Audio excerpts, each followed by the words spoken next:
Thalassaemia ও অন্যান্য মুমূর্ষু রোগীদের সাহায্যার্থে উত্তর খোদার বাজার যুব সংঘের পরিচালনায় রক্তদান শিবির অনুষ্ঠিত হলো আজ সংঘের প্রাঙ্গণে।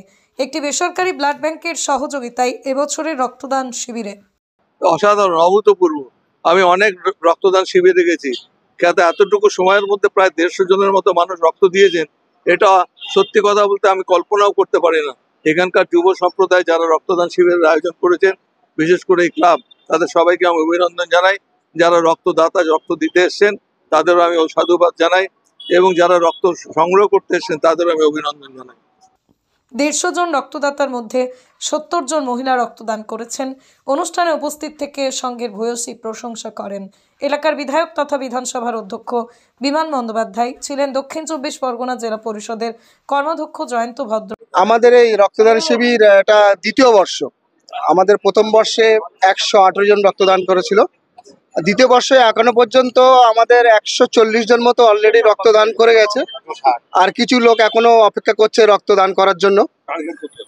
আমাদের টার্গেট আছে 150, তো আরো কিছু এক্সট্রা পাউচ হয়তো হতে পারে, তার মধ্যে আমরা হয়তো 160ও হতে পারে।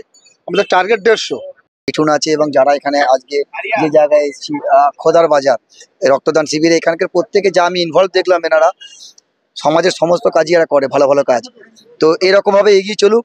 আর আমরা যে প্লেয়াররা আসতে পারছি, যে সম্মান জানাচ্ছে ওরা, বা ওনারা যেভাবে জানাচ্ছে আমাদের, আমরা সত্যি নিজে থেকে খুব কি বলবো, আমাদের গর্ব মনে করি এটা। কারণ এরকমভাবে মানুষকে ডেকে এনে প্লেয়ারদের, এখন কেউ খেলা ছেড়ে দেওয়ার পরে কেউ কাউকে মনে রাখে না, তারপরে যে এনারা প্লেয়ারদের ডেকে ডাকার পরে যে সম্মান দেয়, একমাত্র বারুইপুরই পারে।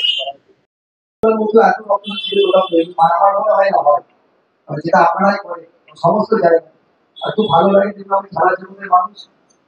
স্যারের সঙ্গে আমাদের কথা হয়, স্যার একটা ম্যাচ শুরু হয়েছে অনেকদিন ধরে, তো আমরা টাইম পাচ্ছি না। আমরা চেষ্টা করবো আপনাদেরকে একটা ম্যাচ খেলার।